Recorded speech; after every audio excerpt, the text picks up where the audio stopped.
This week on the Heartwork podcast, I sit down with two recent high school graduates. It is a pleasure to have with us this morning two recent high school graduates. And so I have Abby and Ellie, and I just want to invite you guys to introduce yourselves, share with the listeners where you're going to school, what you're going to study, those kinds of things. Anything, and something fun and interesting about you. Okay, I'm Ellie Risser, and I plan on going to Penn State University Park to major in food science. And something interesting about me is I'm a twin. It's pretty cool. Pretty interesting. Yeah. Hi, so I'm Abby Franchina. I'm majoring in molecular biology at Messiah this fall. And something interesting about me is that I take trapeze classes. So Trapeze. Really? Yes. Wow. I did not know that. No. At all. So like the really high stuff and Yeah, it's not the stuff that swings back and forth. It's static trapeze, but oh my goodness, I got to see some videos or something. But the last 2 years, I'm sure that you guys can both agree, have not necessarily been your ideal picture perfect junior and senior year. So talk about what that was like. The end of your it would have been the end of your junior year that everything shut down, right? And then you didn't even know if you were going to have a senior year or what it was going to be. And I'm sure you missed out on things because of the pandemic. Talk about what that was like to go through that. I think everybody's got a different experience of it, but in particular, it being your last year of high school. Talk about what that was like. yeah, so for me, it was really interesting junior year that like everything shut down and I had a lot of AP classes, so more difficult classes, and we weren't in them anymore. And so it actually helped my grade. My grades went up because of it, but I know a lot of people, their grades went down because of the pandemic. And then senior year, it was tough because I didn't get to see my friends as much, and it was my last year of high school, so you won't be able to see them in the future. Like the juniors could see their friends the following year. But in the end, I'm an introvert, so it didn't upset me as much as it's upset other people that, we didn't have a prom or like a homecoming. I was okay with that. I didn't mind. But I know some people really disliked it. Yeah, isolation was definitely the main thing that people struggled with. Being introverted, I thrived at home. I loved it. I had my schedule, my routine. I woke up, I went to work, and I went to bed. It was awesome. But having events that we couldn't have anymore was very difficult for most people. Not being able to go see somebody or tell people how they were doing. And unless you made a way to see them, it wasn't happening. And people really struggled with that social isolation. So what were some things that each of you kind of, because it definitely affected you in a different way than so you guys are admitted introverts. I'm an admitted recovering extrovert, and so when the pandemic first hit, I had just left my church and was at home with my daughter. She would have been 2.5 at the time, and he couldn't go anywhere. I couldn't go out to eat. Like I went from having coffee meetings and basically seeing people all day every day to being in the house with a 2.5-year-old and no adult interaction outside of my wife.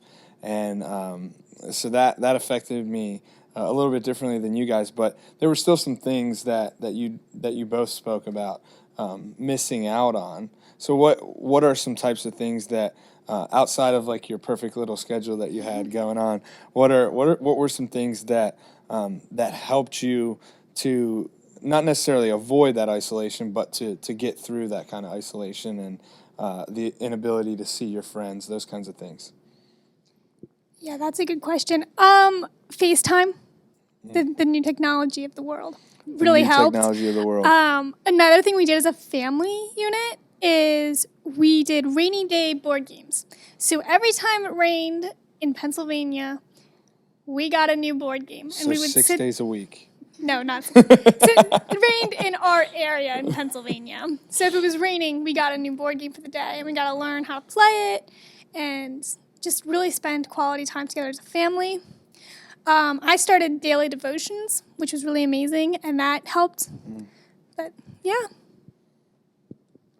So when we were all in isolation, I read a lot, and my family went for a lot of walks together. And then once the school year started up again, we were hybrid, and I didn't have as many friends on my side of the alphabet, I guess, so they weren't in school with me. I had a couple, but not many. So I did a lot of schoolwork. I ate lunch by myself, and I did homework because none of my friends were in my lunch. And like I had a sign out, and all I did was homework. So I used school as a distraction. As an outlet, yeah. Which was good for my grades. I did much better first semester than second. So even through the pandemic, but even without the pandemic, choosing colleges, going on college visits, that stuff, it's got to be a challenge. I feel like from an outsider looking in, I feel like the pursuit of college, like to me, it starts younger and younger, and I hear like middle schoolers talking about the grades they have to get or the things they have to be involved in so they can get into this or that college.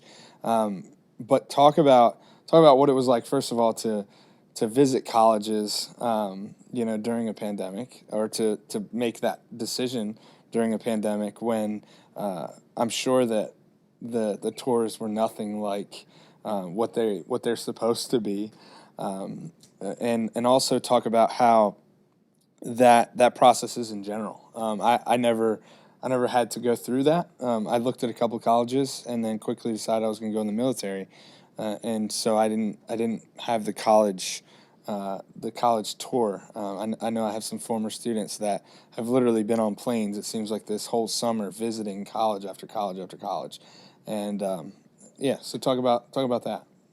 Okay, so I was lucky enough to visit all 4 of the colleges I applied to before COVID hit. The last one was maybe the weekend before everything shut down, so like right before COVID hit.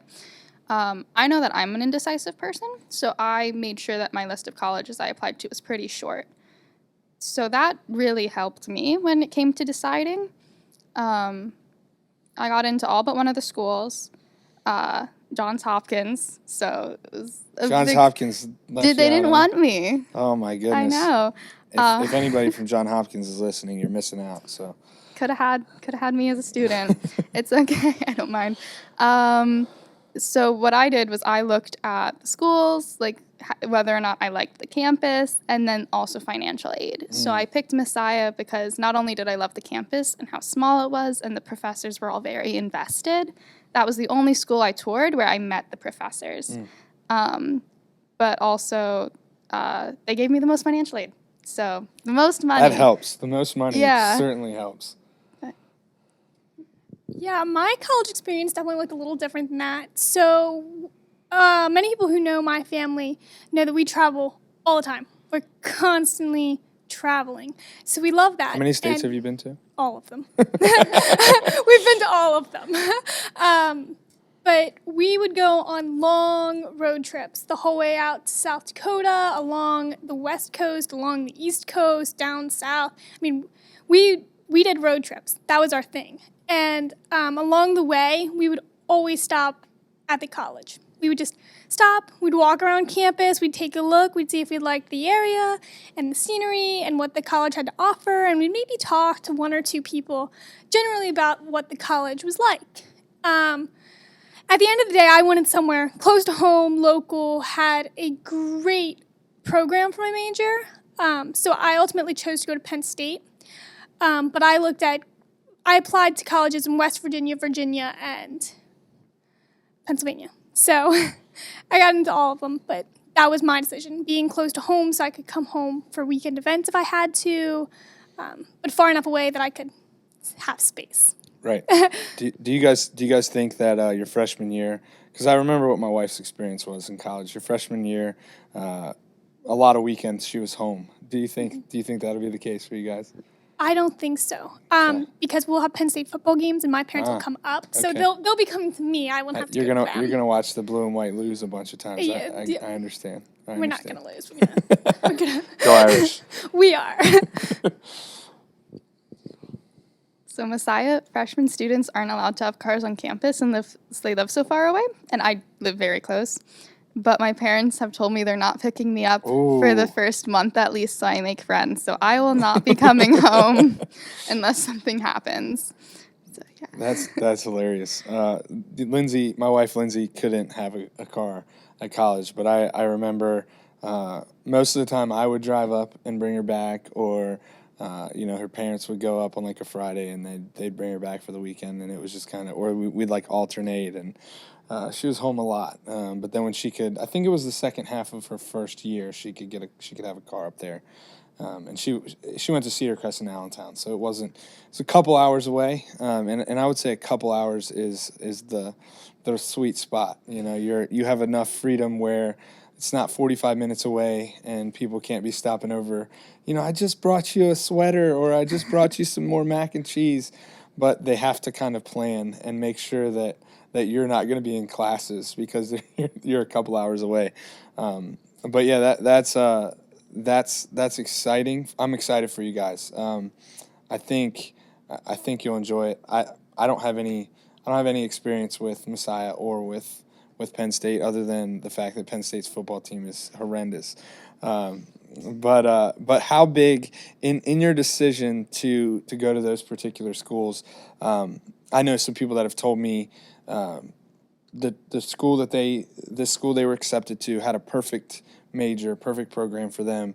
They really liked the professors, they really liked the campus, all those things, but they ultimately said no because of the area around, some things like churches and places where they could get involved on campus in ministry. How big of an influence was that in y'all's decision? Or did that not really have any influence because you are fairly close to home? All of the colleges I applied to were either large colleges that had like Christian networks, or Johns Hopkins is in a city, so there's lots of churches around, and Messiah is a Christian college. So all of the colleges I applied to really had Christian places I could go to, even if they weren't a Christian college. And even at Messiah, there's definitely things you can do that aren't so Christian, but like I'll try and avoid that. So like it didn't really affect my decision because when I picked what I applied to, they all had places for me to go. Yeah. Yeah, I'm in the same boat as Abby.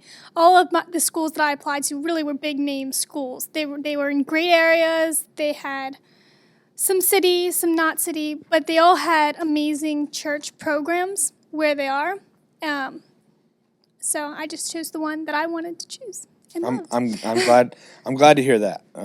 Because that was some of the struggle with my wife, and there were church programs, but not necessarily church programs that she was used to, or that had the kind of adults that would go out and befriend her as a college student. It was kind of tough. She went to an all girls school, and so she was one of a few that would try to go to these church events, and it just seemed like they were less there, or they were less interested about building relationships with the students, and they were just more interested about being a place where they could come. And so it was hard for her to really get connected in, and that was one of her she'd admit that was one of her biggest struggles in college, because it's there's so many.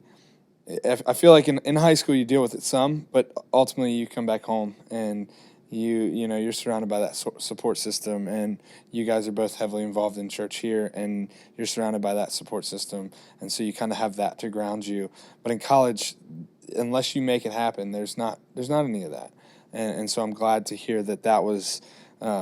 It sounds like you guys are saying that it wasn't a big part of your decision, but it really was, because you kind of had that, and it was kind of like a prerequisite for it to even make your list. And so I'm glad to hear that. But what would you say to? I know you guys don't have any experience at college yet. You get that next week, and I'm sure you'll be there, all kinds of emotions there. But what would you say to somebody that's a junior or a senior, getting ready to look for their college, or maybe not even a college, getting ready for what they're going to be doing after high school? What advice would you give them? For me, it's definitely choose the best path for you. Don't choose the best path that's for your parents or for your siblings or for your best friend or for your friend group. Choose the best fit for you. That's a big deal, Ellie. Coming from you, like I'm the twin in the group. Like to say like choose the best thing. That's good. That's good advice. I just say take it step by step. I know the admissions process is crazy and there's a lot of decisions to make, but you can do it. You just got to go one thing at a time. And also, there are a lot of colleges out there, and not all of them will be a good fit for you, but you don't need to get into the one college that's you'll be happy multiple places in multiple cities. You just need to find the right people and the right things to do. That was my issue. I was like, I'll be happy at any of these colleges. That's why deciding was so hard. So, yeah. Was Johns Hopkins your top choice? Well, they're supposed to give really good financial aid, and they have a great science program. So yes, they were. They were. But so what was that? What was that like to hear no? Well, I applied with my friend who goes to school with me, and she was valedictorian all the way up until senior year when she became second place. So she applied with me. We toured the college together, and ultimately she didn't get in either. Wow. So I was like, well, if she can't get in, no wonder they didn't want me. So I actually wasn't that upset about it. I just really liked the campus. I thought it seemed like a cool place to go to school, but I love Messiah, and after meeting like the professors there and my roommate who seems really cool, I'm happy at Messiah. Yeah, I mean, oddly enough, your roommate's from Palmyra, and Yeah. isn't her name like Babby Danchina? No, I'm just messing with you. No. But it's pretty crazy how someone that you've never met from small town of, I guess, 7,500 people, something like that. And what was your graduating class? Do you know? It's 200 something, 207 200 kids, and just so happens that you're going to the same college. Yeah, and we have the exact same birthday. And that is, it just gets weirder and weirder.